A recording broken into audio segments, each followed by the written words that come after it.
भगवान अवश्य हमारा रक्षण करेंगे।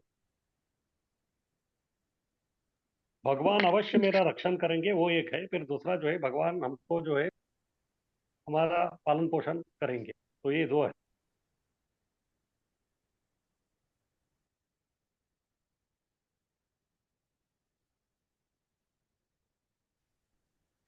हरे कृष्ण प्रभु जी, दंडवत प्रणाम। हाँ बोली। प्रभु जी, शरणागति के पूर्ण रूप से शरणागति क्या है प्रभु जी, शॉर्ट फॉर्म में? पूर्ण रूप का शरणागति का मतलब काया वाचा मनसा जो भी है ना, पूरा भगवान को समर्पित होना है। उनके अलावा और दूसरा कुछ सोचना ही नहीं।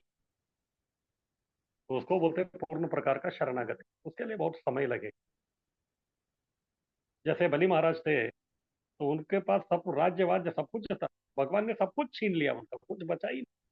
फिर अंत में उन्होंने बोला कि ठीक है, अभी मैं भी जो है आपको अर्पण कर देता हूँ, मुझे ये पूरा ले लो। ये होता है पूर्ण शरणागति। कुछ बचा ही नहीं मेरे पास, सब कुछ भगवान के नाम पे लिख दिया। जी प्रभु जी। अरे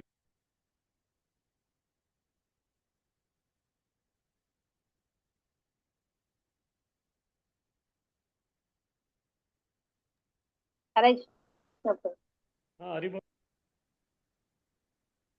सब जो आपने कहा पूर्ण शरणागत मतलब कलयुग में ये संभव हो सकता है। देखिए, संभव होगा नहीं होगा वो व्यक्ति का सामर्थ्य के ऊपर है। भगवान उनको किस प्रकार से प्रेरणा देंगे उस प्रकार से है। जैसे प्रभुपाद वगैरह थे, ये सब तो आत्मनिवेदन वाले ही। नहीं तो उतना जो है वृद्धावस्था में जो है, अगर कोई व्यक्ति जाके इतना भूमंडल का परिक्रमा करके इतना सब मंदिर बांधना, किताब लिखना, ये जो है बहुत ही हैरत अंगेज कारनामा। तो उनको देख के समझ में आ जाता है कि आत्मनिवेदन वाले हैं लोग अभी। तो प्रभुपाद अच्छे उदाहरण है।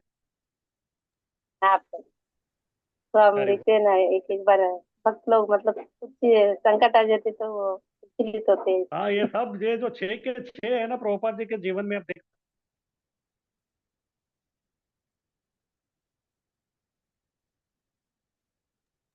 धन्यवाद। हरे कृष्ण। अरे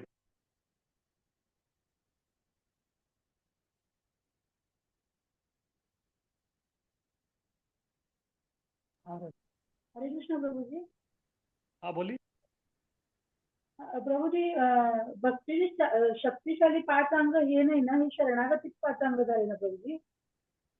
आपका आवाज बहुत कम आ रहा है, थोड़ा जोर से बोलिए माइक में। प्रभू जी, भक्तीचे जे शक्तिशाली पाच अंग आहेत ना, हाँ, वो अभी तक आया नहीं है, वो लास्ट वाला है। मैं बताया था। ये जो है 64, इसमें जो है लास्ट में वो आने वाला है। अभी टाइम है उसको 5।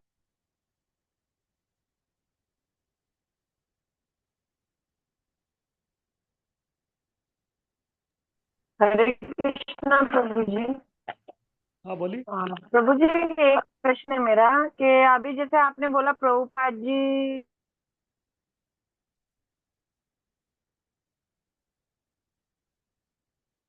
हरी बोल।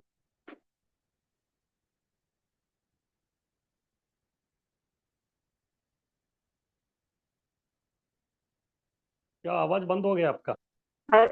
जी प्रभु जी, मैं बोल रही हूँ हाँ जी, बोलिए, बोल कीजिए। जिस प्रकार प्रभुपाद जी थे पूर्ण रूप से शरणागत हूँ। तो आज हम्म। के युग में क्या कोई माता जी के लिए भी पॉसिबल हो सकता है इस तरीके से और क्यों नहीं, शरणागत देखिए होना? भक्ति जो है, भक्ति जो है आत्मा का काम है, उससे शरीर से कोई लेना देना नहीं है। शरीर पुरुष का हो या स्त्री का हो, कुछ मतलब नहीं उसका। अंत में ये जीवात्मा का काम है। जीवात्मा भले पुरुष शरीर में हो या माता जी का शरीर में हो, उससे कुछ फर्क नहीं पड़ता। जिसको जितना हिसाब से जो है समर्पित होना है, वो हो जाएगा।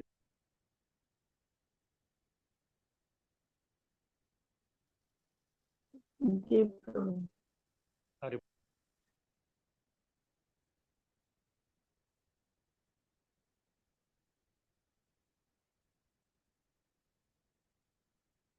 तो ठीक है, आगे बढ़ते हैं। अभी हम लोग आगे कीजिए।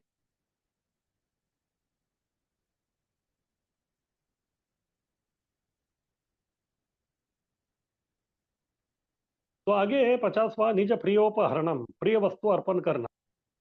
उपहरण, उपहरण यानी कि उपहार। उपहार देना, कौन सा, प्रिय उपहार, प्रिय वस्तु जो है अर्पण करना। इसमें दो प्रकार होता है, एक है अपने प्रिय वस्तु को अर्पण करना और दूसरा जो है कृष्ण का प्रिय वस्तु को अर्पण करना। जैसे अगर कोई व्यक्ति मुझे प्रसाद के लिए बुलाया घर पे, तो दो प्रकार से प्रसाद बन सकता है। एक उनके घर में जो अच्छा बनता है वो बनाए क्योंकि वो उनका प्रिय है, या फिर दूसरा खाने वाला मैं हूँ तो मुझे मुझे पूछेंगे तो प्रभु जी आपको क्या अच्छा लगा। तो इस प्रकार से दो प्रकार से जो है वो प्रियोपहरणम दो प्रकार होता है। तो इसी प्रकार से भगवान को जो हमको वस्तु अर्पण करना है उसमें दो है, एक अपना जो प्रिय वस्तु है वो अर्पण करना, या फिर कृष्ण का प्रिय वस्तु अर्पण करना। दोनों में से कृष्ण को जो प्रिय है वो वस्तु अर्पण करना अच्छी बात है, लेकिन कभी कभी वो नहीं होता है तो फिर ठीक है, आपके पास जो है उसी को भी आप निज प्रियोपहरणम, उसको जो है भगवान को आप अर्पण कर सकते हैं। प्रिय वस्तु अर्पित करना। श्रीमद् भागवत में उद्धव से कृष्ण कहते हैं, हे मित्र, यदि कोई अपनी सर्वश्रेष्ठ या सर्वाधिक प्रिय वस्तु मुझे अर्पित करता है तो उसे नित्य लाभ होता है। हाँ, तो इस प्रकार से जो भी व्यक्ति के पास जो अच्छा, जो भी प्रिय वस्तु है उसको अगर वो व्यक्ति जो है अर्पण करेगा तो उसे जो है भगवान बहुत संतुष्ट हो जाते हैं। कभी कभी हम लोग जो है भक्त बन जाते हैं तो लोग जो है हमारा कभी खिल्ली उड़ाते हैं, वो बोलते कि अरे तू तो वही, कभी कभी हमारे पुराने जो मित्र लोग हैं वो आके बोलते हैं कि चलो होटल में चलते हैं, क्योंकि पहले जो है उस होटल का वो खाना ये जो हमको अच्छा लगता था, या फिर पिक्चर थिएटर के लिए बुलाते हैं। लेकिन अभी हम लोग जो है किधर जाते ही नहीं है, जब वो बोलेगा होटल के लिए हम बोलेंगे नहीं, वो बोलेगा पिक्चर थिएटर के लिए हम बोलेंगे नहीं। तो फिर वो बोलता है कि अरे आप तो बड़े त्यागी बन गए आप। लेकिन असलियत में देखा जाए तो असली त्यागी कौन? अगर मान लीजिए एक व्यक्ति जो है 10 रुपए त्याग दिया और दूसरा व्यक्ति 10 करोड़ त्याग दिया, दोनों में से महात्यागी कौन है? जो बहुत ही मूल्यवान 10 करोड़ को त्याग दिया है वो महात्यागी बराबर। इस प्रकार से जो बहुमूल्य वस्तु को जो त्यागता है वो व्यक्ति महात्यागी। इसलिए इस प्रकार हमारे जो पुराने जो दोस्त हमारा जो खिल्ली उड़ाते थे उनको बोलने, भाई हम लोग जो है बहुत छोटे छोटे जो चीजें उसको त्याग दी, खाना पीना या फिर वो पिक्चर देखना ये जो है इसको त्याग दिया, लेकिन आपने जो है असली महात्यागी तो आपने जो है बहुत ही बहुमूल्य जो वस्तु है उसको ही त्याग दिया है। और वो कौन है? वो है पूर्ण पुरुषोत्तम, षड ऐश्वर्य पूर्ण भगवान। उसको ही आपने त्याग दिया तो फिर जो है आप जो है सबसे बड़े त्यागी। इस प्रकार जो उनको समझाएंगे तो फिर जो है वो शांत हो जाएंगे। तो भगवान को अभी अर्पण करना है प्रिय वस्तु, तो फिर हमको कैसे मालूम पड़ेगा कि भगवान का प्रिय वस्तु क्या है? कृष्ण स्वयं गीता में बोलते हैं उनके लिए जो है कोई बड़ी बड़ी चीज नहीं चाहिए, वो वस्तुओं के भूखे नहीं, वो भूखे हैं हमारी भक्ति की, हमारी भाव। इसीलिए कृष्ण बोलते हैं, पत्रम पुष्पम फलम तोयम यो मे भक्त्या प्रयत तदम भक्ति उपहृतम अश्नामि प्रेता। इस श्लोक में भक्ति 2 बार आया है, क्योंकि कृष्ण चाहते हैं कि भक्ति दो, भक्ति दो, भक्ति दो, और बाकी जो वस्तु है उनके ही है। पत्रम पुष्पम फलम तोयम ये सब जो है वो उन्हीं का है। तो हमारा क्या है उसमें? हमारा तो ये कुछ है ही नहीं उसमें। लेकिन जो चीज भगवान के पास नहीं है वो है उसके, वो भूखे है तो उनको देना चाहिए। अभी पत्रम बोले तो कौन सा पत्र? पत्र यानी कि तुलसी का पत्र। जैसे गोवर्धन लीला में देखते हैं हम, गोवर्धन को जो है बहुत बड़ा अन्नकूट दिया लेकिन वो संतुष्ट नहीं हुए, जैसे उनको एक तुलसी का पत्ता दे दिया तो फिर वो खुश। उसके बाद दूसरा है पुष्प। पुष्प यानी कि वही तुलसी के जो मंजरी है वो पुष्प। हाँ, उससे जो है भगवान की प्रसन्न हो जाता है। फिर उसके बाद तीसरा है वो है फल। तो कौन से फल? कोई बोलेगा कि आम का फल, ये फल, वो फल, वो तो ठीक है, लेकिन कृष्ण को वो फल नहीं चाहिए। कृष्ण को चाहिए आपके कर्म के फल। हाँ, कभी कभी क्या होता है, आदमी जो 1 लाख रुपए कमा रहा है लेकिन भगवान को जो है 100 रुपए का एक आम का फल देता है, लेकिन भगवान को वो नहीं। आप कर्म का फल, अपना तनख्वाह जो है आप ये बचा के रख रहे हैं और उसमें से जो है थोड़ा अंश जो है आप भगवान को देना, तो वो है कर्म फल। उसके बाद चौथा है तोयम, यानी कि पानी। कौन से पानी? गंगा का पानी नहीं, हमारे आंखों का पानी। जब भगवान के सामने जाके हम गिड़गिड़ाते हैं, रोते हैं, वो जो पानी है, वो जो है गंगा का पानी से भी शुद्ध, श्रेष्ठ है। ये सब चीज जो है कृष्ण को प्रिय है, इसको जो है हमको ये देना चाहिए। जैसे आजकल जो है प्रयागराज में कुंभ मेला चल रहा है, तो प्रयागराज का ही एक कथा है। तो प्रयागराज के बगल में जो है एक जंगल था। उस जंगल में जो है एक शिकारी रहता था, उसका नाम था मुरारी। और मुरारी का जो है खासियत ये था कि वो कोई भी जानवर को जो है पूरा नहीं मारता था, आधा मारता। और एक बार नारद जी जो है लोक संचार करते करते प्रयाग में आए, त्रिवेणी में संगम में स्नान किया, उसके बाद जंगल के अंदर जा रहे थे। फिर देखे कि रास्ते में जो है कई सारे जो जंगली जानवर है वो पड़े हुए हैं, सबको तीर लगा हुआ है, सब लोग है पूरा चढ़पड़ा रहे। बहुत दुखी हो गए और हैरान रह गए कि कौन है इस प्रकार से जो है इनको यम यातना दे रहे हैं। फिर देखे तो इधर जो है व्यक्ति खड़ा था, मृगारी, हाथ में जो है धनुष लेके, साक्षात जो है यमराज के जो है दूध जैसा दिख रहा था। तो नारद जी आए, फिर बाद में उसको बोला कि अरे एक काम करो, इसको मार रहे हैं ना तो पूरा मार दो, आधा क्यों मार? उन्होंने बोला अरे पूरा तो कोई मार सकता है, ये आधा मारना जो हमारा स्पेशलिटी है, ये जो है हमारा परंपरा है। फिर बाद में नारद जी उनको बोलते हैं कि ठीक है, आप इसको क्यों मार रहे हैं? उन्होंने बोला कि हाँ, मेरा परिवार को जो है चलाना है, तो उसके लिए ये सब मुझे करना पड़ता। बाद में नारद जी बोले कि ठीक है, आप जो है इनको मार रहे तो उससे जो है पाप आपको मिलेगा, तो आप पाप के भागीदारी बनेंगे, तो फिर आपके परिवार वाले भी जो है आपके ये जो पाप है उसमें जो है भागीदारी बनने के लिए तैयार है क्या? उन्होंने बोला क्यों नहीं, जो भी मैं कमा रहा हूँ तो वो जो उसको आस्वादन कर ही रहे हैं, तो फिर जो पाप हो रहा है तो फिर वो उसका भी उनको भागीदारी करना पड़ता। नारद जी उनको बोले कि ठीक है, मैं इधर ही बैठता हूँ, आप जाके पूछ के आइए। फिर ये चले गए, घर के सभी लोगों को पूछा, लेकिन कोई भी व्यक्ति घर वाला जो है उसके पाप के इसमें जो है भागीदारी बनने के लिए तैयार नहीं हुआ, तो फिर वो हैरान रहे। वापस आए, चेहरा उतरा हुआ था। नारद जी ने पूछा क्या हो गया? तो नहीं, वो लोग कोई तैयार नहीं। तो फिर नारद जी ने पूछा कि फिर ठीक है, अगर आपका पाप में वो भागीदारी बनने के लिए तैयार नहीं है, तो फिर आप उनके लिए पाप क्यों कर रहे हैं? तब जो है नारद जी की कृपा से उनके मन में जो है एक ज्ञान का प्रकाश आ गया। फिर उन्होंने बोला बताइए हमको क्या करना है? नारद जी ने बोला सबसे पहले जो है तुम्हारा ये जो बहुत ही प्रिय है हाथ में जो धनुष है उसको तोड़ दो। जैसे उन्होंने बोला कि धनुष को तोड़ दो, तो उसके पहले उसका हृदय तोड़ दो, क्योंकि उसके प्रति बहुत लगाव था। वो उसका बहुत ही प्रिय वस्तु। लेकिन अभी भक्ति करना है, तो नारद जी के प्रति उनका विश्वास हो गया, तो फिर उसको उन्होंने तोड़ दिया। इस प्रकार से वो अपना निज प्रियोपहरणम, अपना जो प्रिय वस्तु जो है भगवान की भक्ति के लिए उन्होंने त्याग दे दिया, तो फिर वो बहुत बड़े साधु बने। फिर अगली बार जो है जब नारद मुनि अपने अपने दोस्त पर्वत मुनि के साथ में आए थे, तो फिर ये व्यक्ति चींटी को भी बचा रहा था। ये देख के पर्वत मुनि जो है बहुत ही हैरान रह गए। उन्होंने बोला कि ये आपकी भक्ति का कमाल है। तो इस व्यक्ति के में जो है पूरा शुद्धिकरण हो गया है। प्रभुपाद जी अमेरिका में इस्कॉन संस्था का शुभारंभ किया।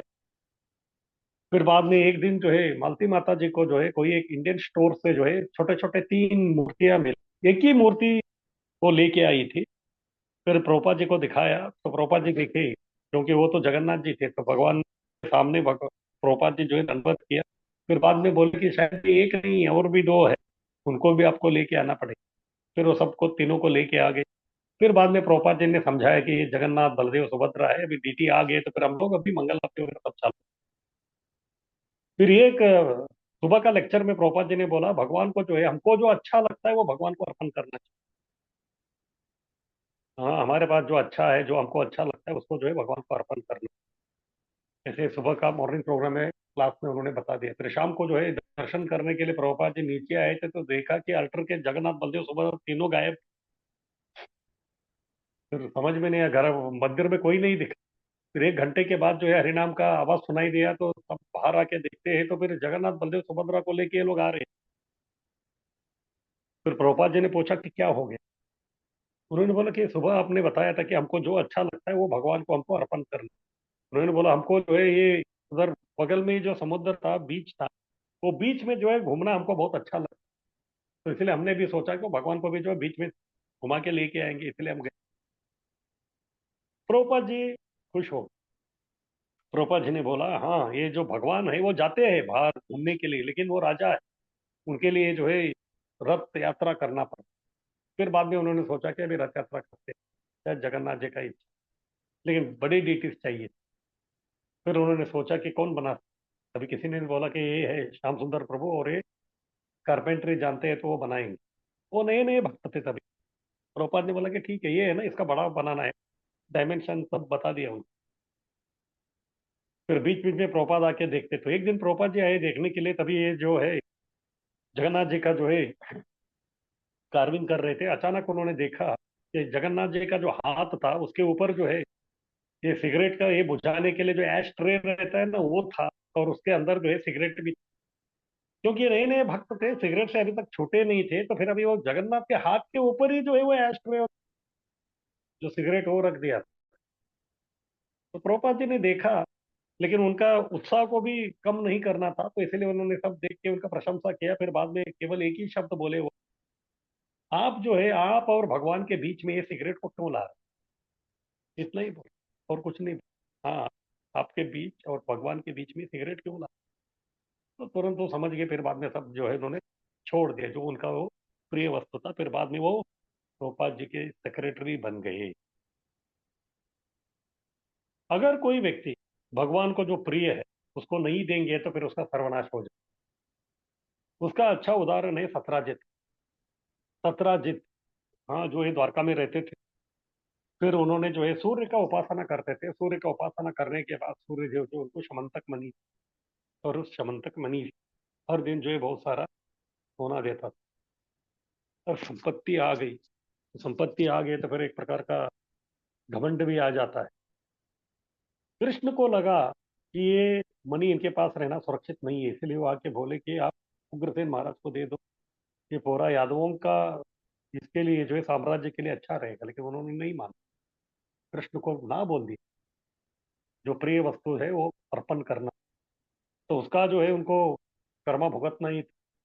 तो ऐसा हो गया कि उनके जो भाई थे प्रसेनजित, तो उनको जो है जाना था शिकार खेलने के लिए। तो उन्होंने बोला कि ये मणि मुझे दे दो, मैं धारण करके जाऊंगा, तो इसका लाइट से जो है जो प्राणी है ये तितर बितर हो जाएंगे, तभी जो है मुझे शिकार खेलने के लिए आसान हो। उन्होंने बोला ठीक है, क्योंकि कृष्ण को ना बोल दिया लेकिन अपने भाई को दे दी। लेकिन क्या हो गया, जब शिकार खेलने के लिए गए थे तो खुद शिकार हो गया। प्रसेन जो है वो उधर वो मर गया। इस प्रकार से जो है जो भगवान को जो प्रिय वस्तु है वो हमको देना चाहिए। अगर आप उसके लिए जो हम लोग आनाकानी करेंगे तो फिर जो है बहुत मुश्किल होगा। फिर बाद में कृष्ण के ऊपर लांछन आ गया, उन्होंने सब कुछ किया है। फिर कृष्ण खुद गए, फिर जाम भगवान के पास था, उनके साथ साथ लड़ाई किया, फिर वापस लेके आए। इतना लंबा चौड़ा जो है वो कहानी आगे हो गया वो। सनातन गोस्वामी जब चैतन्य महाप्रभु को मिलने के लिए निकल गए थे, तो एक जगह में आए, वो जगह का नाम था हाजीपुर। और उधर उनके जो एक रिश्तेदार श्रीकांत उधर रहता था, उन्होंने देखा कि ये साधु बन गए, तो फिर उनके लिए बहुत ही एक बहुमूल्य कश्मीरी शॉल दे दी। तो फिर वो आए, कहाँ आए, वाराणसी। तो वाराणसी में जब आए तो फिर महाप्रभु से मिले। महाप्रभु जो है तपन मिश्रा के यहाँ रुकते थे। फिर हर दिन जो है सनातन गोस्वामी आके महाप्रभु से मिलते थे।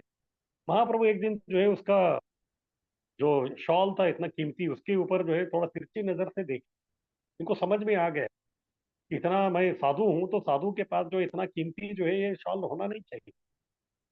फिर वो चले गए गंगा के किनारे। उधर जो है कोई एक बूढ़ा बाबा सोया हुआ था, उसका जो है पूरा फटा फटा जो है कोई कंबल था, तो उसे वो फटा के जो है वो फटा फटा कंबल ले लिया, फिर नया जो है उसको दे दिया, फिर वो पहन के आ गए। तो तभी जो है महाप्रभु बहुत ही प्रसन्न हो गए। फिर बाद में वो बोलने लगे कि आपने जो है इतना बड़े बड़े चीजों को भगवान के लिए त्याग दिया है, इतना बड़ा राजपाट था, मिनिस्टर थे, सब कुछ दे दिया। तो मैं सोच रहा था कि ये जो कंबल है इसके प्रति क्यों आपकी इस आसक्ति भी निकलना चाहिए। इसीलिए जो है मैंने केवल एक तिरछी नजर ये किया था, लेकिन आप समझ गए तो फिर इस प्रकार से अच्छा है। नहीं तो फिर आपको तो मधुकर ही मांगना है। अगर कोई व्यक्ति मर्सिडीज कार में आके भीख मांगेगा तो फिर उसको भीख नहीं मिलेगी। इसी प्रकार से जो हमको उस प्रकार का वस्त्र धारण जो है वो करना ही, उससे जो है क्या हो जाता है कि अ, व्यक्ति जो है वो बहुत ही नम्र बन जाता है। जब नम्र बन जाता है तो फिर उससे जो है भगवान भी प्रसन्न हो जाते हैं। इस प्रकार से कभी कभी हमारे जो प्रिय वस्तु है उसको देने के लिए जो हम लोग आनाकानी करते हैं, लेकिन ये भी जो है हमारा एक परीक्षा ही है। इस परीक्षा में जो हमको अच्छी तरह ये करना है तो फिर जो है हमको सब कुछ जो है निछावर करके वो सब करना ही पड़ेगा। उसके लिए जो आगे पीछे नहीं ये सोच सकते हैं। इस प्रकार से और भी कई उदाहरण हैं, हाँ, जिसमें हमको मालूम पड़ता है कि जो भी वस्तु है वो हमको भगवान को जो प्रिय है उसको हमको अर्पण करना चाहिए। किसी का कुछ प्रश्न नहीं तो पूछ सकते।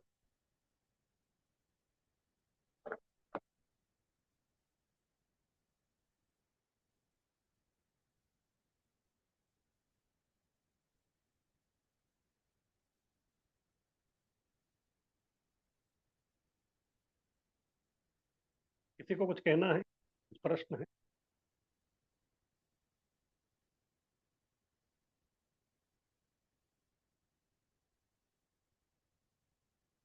तो ठीक है, किसी का कुछ प्रश्न नहीं है तो अभी हम लोग आगे नहीं जाएंगे, क्योंकि आगे का प्रणाम जो है प्रभु वो जी। डिस्कशन करने के लिए ज्यादा टाइम लगा। बोलिए। प्रभु जी दंडवत प्रणाम। प्रभु जी ये जो इसमें जो प्रिय वस्तु अर्पण करने में है, हम्म, ये लिखा है कि जो भी भगवान को प्रिय वस्तु अर्पित करता है उसे नित्य लाभ मिलेगा।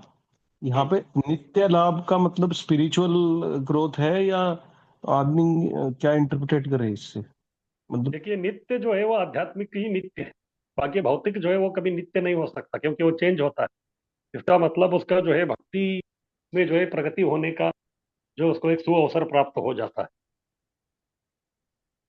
Okay Prabhu ji, thank you Prabhu ji. Hari.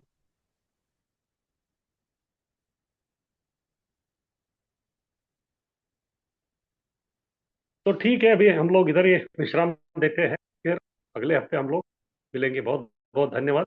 वंशा कल्पतरुभ्यश्च कृपा हरे कृष्ण सिंधुभ्यश्च प्रभु जी, पतितं दंडवत। पावनेभ्यो वैष्णवेभ्यो नमो नमः। भी देखो।